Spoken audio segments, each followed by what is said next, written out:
New normal adalah digital world. Tata kelola dunia yang baru adalah dunia digital. Digital ekonomi, digital payment, digital living. Kita juga semua tahu bahwa kaum milenial, generasi Z, dan generasi di bawahnya adalah generasi terkoneksi dengan digital atau disebut Gen C, generasi connected. Saat ini, 60% populasi di Indonesia adalah mereka yang berusia di bawah 40 tahun. Dan kepada kalian, saat ini saya ingin berbicara. Sahabat muda, ini adalah era kalian. Saya dan kami yang berusia di atas 50 tahunan adalah generasi pengantar. Kami adalah generasi perantara. Kami harus mengantar Anda terbang. Take off segera. Dosa saya kalau menghalangi kalian untuk tidak cepat-cepat mengendalikan dunia ini. Salah saya kalau menunda kalian untuk bisa menjalankan apa yang kalian miliki, yaitu potensi menjadi yang terdepan. Selama 3 tahun ke depan, inilah masa yang sangat penting. Kalian harus menguasai ekonomi digital secara mumpuni. Kita melihat sebentar apa yang terjadi dalam The Tale of Two Countries. Kedua negara Amerika dan Tiongkok yang sedang berperang yang ditunggangi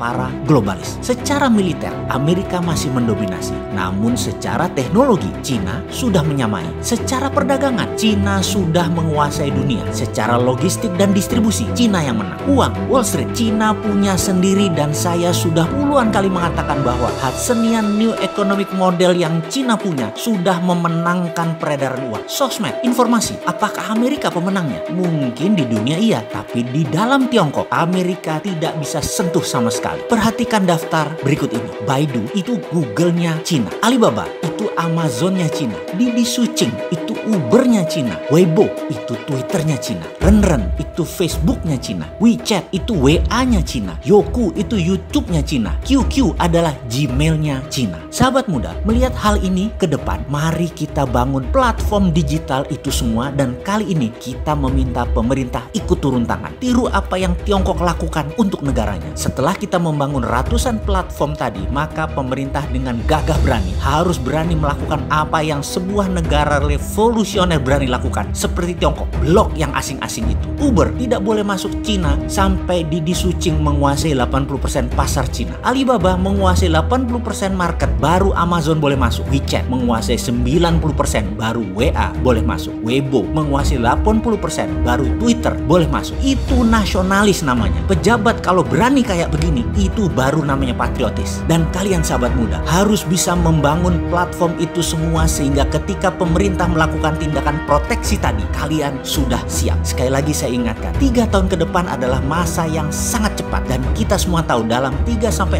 bulan ini saja kalian bisa membangun semua platform tersebut. Kemudian di semester 2 tahun ini juga, tahun 2020, mulailah jalankan platform-platform tadi sehingga secara sederhana bisa dikalkulasi di tahun 2022 ketika 80% 5G sudah menjadi platform komunikasi, ditambah aplikasi sosmed beragam tadi sudah menjadi milik bangsa, Indonesia sudah menjadi negara digital. Itulah new normal, itulah tatanan dunia baru di tahun 2022. Digital world, dunia digital. Kita siap dengan digital ekonomi, kita siap dengan digital living. Satu langkah lagi bagi generasi milenial dan generasi Z. Di tahun 2023, mulailah bersiap untuk masuk era baru, digital politik. Disinilah saya pribadi dan beberapa sahabat saya yang usianya di atas 50 tahunan ingin menitipkan pesan. Wahai kalian, ambil alih dengan elegan semua hal digital mulai saat ini hingga seterusnya. Pastikan pemimpin bangsa ini ke depan usianya di tahun 2024 adalah mereka yang usianya di bawah 50 tahun. Usianya di bawah 45 tahun kalau perlu pejabatnya. Juga pastikan darah baru segar. Jangan yang itu-itu lagi. Jangan orangnya yang namanya yang kita kenal yang itu-itu lagi. Kalau mereka juga pasti masih ada campur tangan penguasa lama. Generasi kalian yang milenial adalah pemimpinnya. Lupakan manusia pendosa semacam saya ini. Lupakan mereka yang terus ingin berkuasa walaupun ternyata tidak membuat bangsa dan negara ini lebih baik. Sekali lagi, jadikan hanya sebagai referensi nasihat-nasihat kami ini. Bukan jadikan dewa kata-katanya atau pelajarannya untuk generasi kalian. Saya hanya akan membuat 1000 video cara cerdas bernegara. Dan kalian sahabat muda harus belajar lagi dengan ribuan literatur dunia terbaru.